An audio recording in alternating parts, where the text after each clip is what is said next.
Hello and welcome, my name is Nate from Video Games Recon, and as per usual we're going to be recapping this week's popular culture and gaming news that I find interesting and think you will too. Please keep in mind this video was recorded either early Friday evening or Saturday morning on UK time, so some important news could be missing and that this video will be posted most likely on a Saturday or Sunday. Anywho, enough jibber jabber, without any further ado, let's do it to it. No movie or TV news of significance this week, and with E3 only happening the other week, I'd expect gaming news in general to be a bit quiet for the foreseeable future.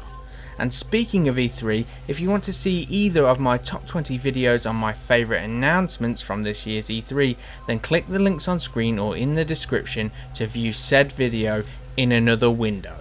Anyway, let's get into the news. First up, let's talk about Mighty Number 9, or more like Metacritic number 4.3.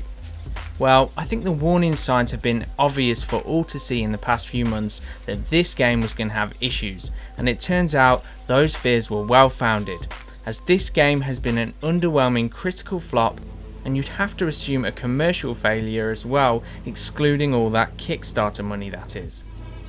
At least unlike many other game developers, Keiji Inafune has the balls to hold his hands up and take the criticism on the chin. Not that it's much consolation to the Kickstarter backers and Mega Man fans though.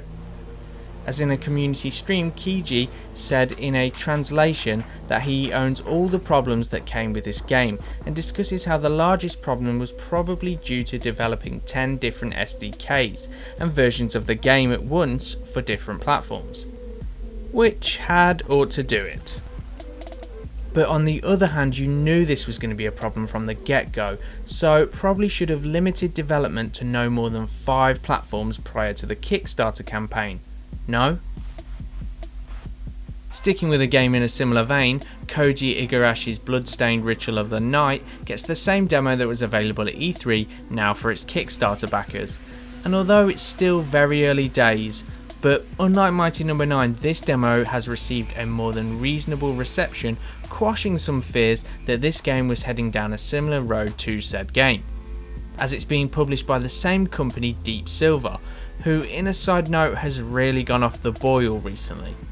That said, fortunately this demo has renewed some hope that the spiritual successor to Castlevania is still on track.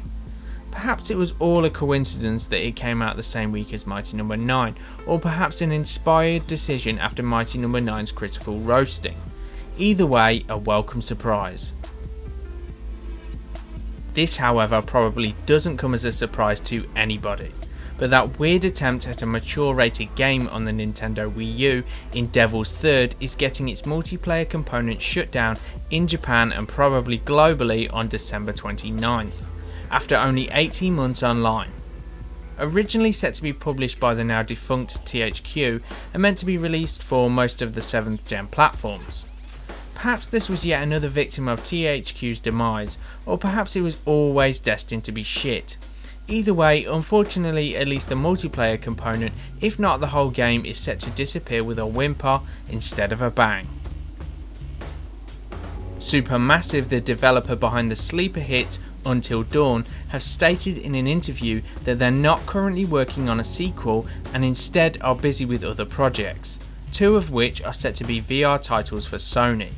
However, it seems part of the reason for taking a departure from Until Dawn, as in their words, they are looking to bring their cinematic storytelling, narrative-driven games to other platforms, hence why they're not working on an Until Dawn, as I'm pretty sure that that's a Sony-owned IP and thus an exclusive. So if the case, although we won't be getting an Until Dawn game from Supermassive anytime soon, it is however still possible we'll see a game sooner than later, as Sony could just pass it off to a different development company in the meantime. This video in various guises has been floating around the internet for a while, but this Unity engine short concept film is a sight for sore eyes.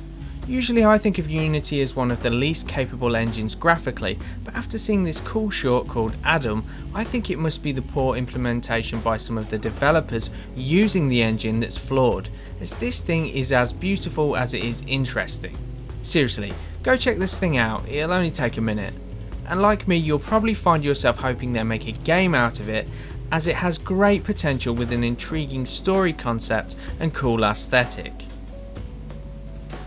In the not too distant future, there could be a new attempt at a Zelda multiplayer game, perhaps in a similar vein to the upcoming game Breath of the Wild.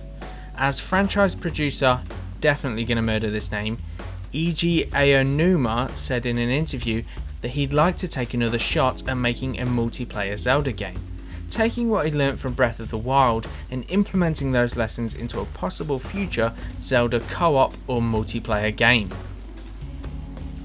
Staying with Nintendo for a minute, Warner Bros., most well known in recent years for the Batman Arkham series, has been the first major publisher to put their head over the parapet and confirm that they will be supporting Nintendo's new console, codenamed NX, which is a promising announcement for Nintendo fans, as if the NX is to succeed in any meaningful way, it's going to need the third-party support that the Wii U lacked.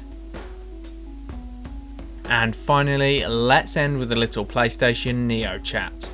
Rumours are that although the PlayStation Neo wasn't revealed at E3, it is still set for an October 2016 release date, so we could see it at Paris Games Week or more likely PSX, which to me sounds like a bad idea if the rumoured specs are to be believed, with a significantly more powerful Xbox Scorpio around the corner in late 2017.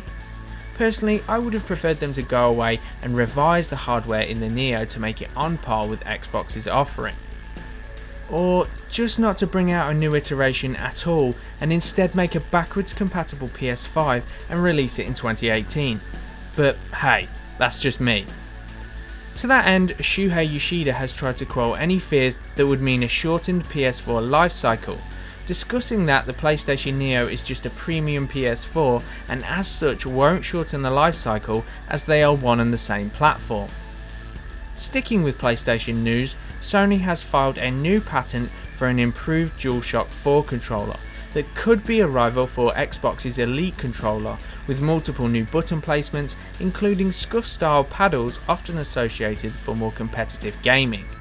There are also rumours that it could be a redesign to help support VR, but to be fair, this is the internet and there are rumours about everything at all times, so do take it all with a pinch of salt. So, that was my recap of the week's gaming news or points of interest. I'm sure there's a bunch of stuff I'll miss each week, so feel free to post anything you're into that I missed in the comments section for discussion. Anywho, if you enjoyed this video, please like, comment, share and subscribe for more BS of a similar nature. Thank you and goodbye.